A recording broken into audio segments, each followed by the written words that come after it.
Folks, we're living in a country where the vibe is less land of the free and more land of the lunatics running the asylum. Someone that I take great pleasure in listening to, Ray Dalio. He's probably the best hedge fund investor of all time.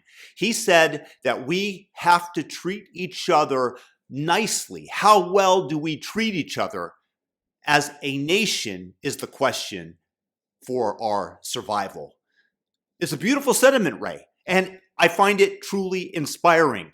Except the majority of us are all out here treating each other like we're auditioning for a reality show called Who Can Scream the Loudest About Nothing. Spoiler alert, everyone's winning and nobody's happy. I am just a guy who wants to be left alone, okay? I'm not asking for much. I want to grill my burgers. I want to watch some football, maybe admire Sweeney in those American Eagle jeans without being reflexively called a fascist by someone with a nose ring and a degree in interpretive basket weaving and all the other MSNBC viewers. Live and let live, right? Wrong. Apparently, that's become hate speech today. Because if you're not dyeing your hair electric blue, waving a pride flag, and chanting defund the police while you bow to squatters that have moved into your house after you left for 2.5 hours and telling them, you know what, you earned it, as you hand them your keys, you're basically Hitler, or worse, at least in their minds, Trump. The left. Oh man, the left. These people aren't asking for a debate. They're demanding a freaking loyalty oath. You gotta sign up for the whole package. Men are women. Women are men. Biology is just a suggestion. And if you disagree, you're canceled faster than a sitcom with bad ratings. They're out here calling pedophiles minor attracted persons. Like it's a job title on LinkedIn. Hi, I'm Greg, and I'm a CPA and a MAP. Let's network.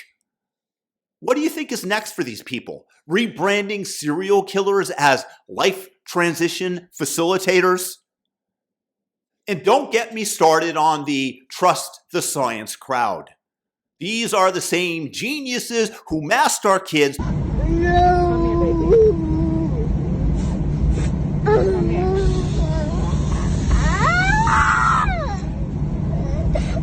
Locked them out of school and turned a generation into socially stunted Zoom zombies who are unable to read facial expressions because of the masks. But on the other hand, at least they can recite the leftist TikTok dogma they've been fed like it's the leftist pledge of allegiance, which it is if you want to be in good standing on that side of the aisle. And for what? All for a virus where the science was shakier than a Jenga tower in a Haitian earthquake. And when you point out the holes in their logic, do you think that they're going to stay there and debate? No, they don't discuss. They just scream, you're a bad person. And they run into their safe space with a coloring book and their therapy yama. Then we have the 2020 riots, literally inspired and intentionally facilitated by Team Blue. Remember all those cities that burned, the businesses that were looted, and the Democrats are out there like, it's fiery, but it's mostly a peaceful protest. Kamala Harris, cackling like she just heard the world's worst knock-knock joke that she probably told, is tweeting out bail fund links for the rioters, who, by the way, were not just mere onlookers at the time. Meanwhile, if you post a black square on Instagram 1 minute late, you're done. Canceled. Finito. Your Airbnb account? Gone. Want to use that platform? Not if you're the parents of Lauren Southern, whose account was canceled on the basis that they had a relationship with Lauren. What about your bank account? Oh no, Bank of America Chase, they froze that shit at the pressure of the blue team. Your dog, he's now identifying as cat, and you've been reported to the Southern Poverty Law Center as a hateful bigot. And they call themselves pro-democracy. But let me bring you some receipts. They kneecapped Bernie Sanders in 2016 as well as 2020. 2 times, Bernie. Well done. Way to fight back as you continue to fight for these clowns. They installed Joe Biden, who was less coherent than a drunk uncle at a wedding toast, and then swapped him out for Kamala, who's got the depths of a kiddie pool, the brains of a trout, and the charisma of a DMV clerk. Democracy. This is a reality show called Who's Puppeting the Puppet? And the answer is the unelected bureaucrats and the NGOs that are swimming in our tax dollars like Scrooge McDuck in a vault of gold. Oh, and don't even think about supporting Trump. You'll lose your job, your friends, and probably your Wi-Fi password. They'll burn down Tesla dealerships because Elon dared to say, hey, maybe free speech is cool. Your Tesla. Vandalize. Elon robbed of $56 billion that Tesla shareholders agreed to pay him if he met impossible metrics by the blue team because they didn't want ammo going to the side of freedom. But sure, you know what? Calling us the fascists. Meanwhile, they're cheering on shoplifters as though they're Robin Hood and they're merry men. And they demand that squatters be allowed to turn your house into a commune if you leave for more than a couple of hours at a time. And then, of course, they tell you that you absolutely must pay for gender-affirming surgeries that sound like something out of a horror movie. Hey, we're going to cut off your breasts. Hey, you know that down there? Kiss it goodbye. And then puberty blockers. We're talking about Lupron. This is the same stuff that they use to chemically castrate sex offenders. But sure, you know what? Let's give it to a 12-year-old because he saw a trans influencer on TikTok and got love bombed. What could possibly go wrong?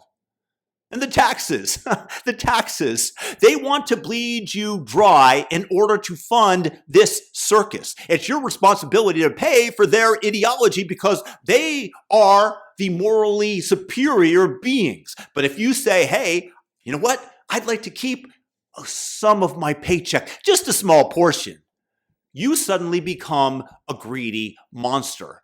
But they think of themselves as saints for wanting to redistribute your money to pay for a kid's top surgery or a squatter's Airbnb deposit. It's like living in a dystopian game show where the prize is a lecture on why you're a terrible person. So what do? You move. You get the hell out of Dodge. You find a corner of the country or a completely different continent where people still know what a chromosome is and don't think that private property is a suggestion. You treat people nice. Like Ray Dalio says, sure, but you don't owe these hypocrites your soul or, more importantly, your children. They're the ones that are merging corporation and state, censoring speech, and calling it progress. That, my friends, it's not democracy. That's a cult with slightly better branding. And if they call you a bigot for wanting to be left alone, just smile, wave, and keep grilling your burger or washing your car. With great apologies to Mr. Dalio, because I believe that your assessment is 100% right, but it's really primarily one side that are demanding subservience. Because the truth is that they are not fighting for equality, they are fighting for absolute control. And I'm not here to play their game. I'm just here for the American Eagle genes, for Sydney Sweeney and the freedom, baby. And the more that people see Team Blue as attempting to remove the freedoms from souls to thrive as they see fit, which I consider to be the defining characteristic of our republic, the greater the sentiments and anger rise from people like me towards you. And the more likely there will be a fight to the death for that which we cherish the most, which is freedom. You want to precipitate a civil war, commies? You're doing about all you can to successfully do so.